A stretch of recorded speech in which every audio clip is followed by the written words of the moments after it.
New Mexico Bowl, let's go, guys. I'm also hyped for this one because it has one of my favorite teams in it, in Fresno State. At 115, Fresno State, which is at the 9-3, plays UTEP, which is at 7-5. Fresno State favored by 11.5 points on ESPN. The interesting part about this is Jake Haener is transferring away from Fresno State to, I believe, Washington, so he might not even play in this bowl game, which would make this a little bit worse. Obviously, his stats were pretty impressive in the last game he played, 27-36, threw for 343 yards, 4 touchdowns, 0 picks. Ronnie Rivers on the ground had 14 carries for 65 yards, and he also led the team in receiving with 5 catches for 91 yards and a touchdown.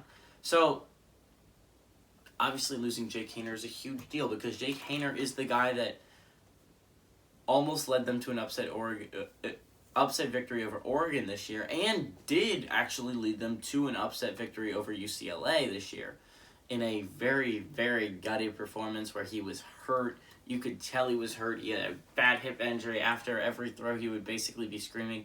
But regardless, he led his Fresno State Bulldogs down the field to get a go-ahead touchdown to win the game, which was insane. It was an insane ending to a game.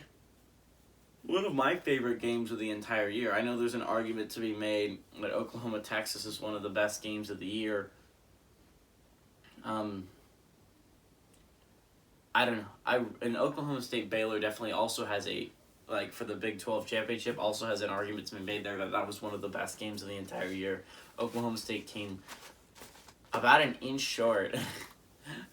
An inch or two short of going to the playoffs. That's how close that team was to being a playoff team, which is insane to me, but regardless. UTEP, on the other hand, has been one of the biggest surprises of the year.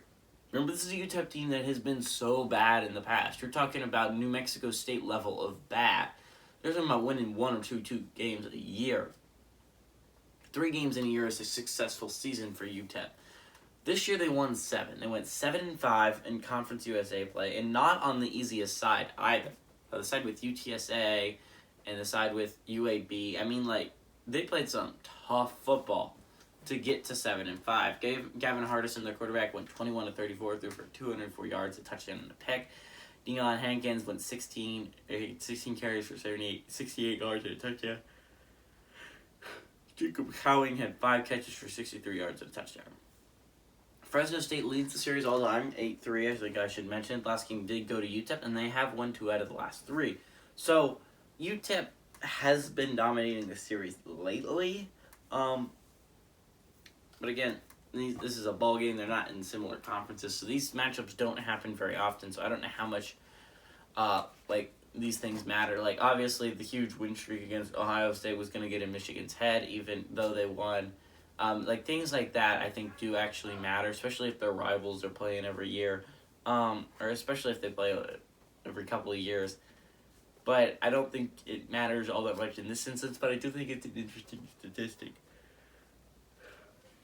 I don't know.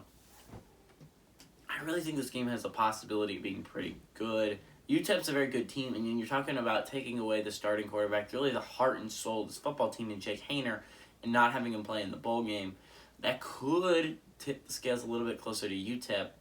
I still think overall Fresno State's a very impressive team, and I think they're a better team.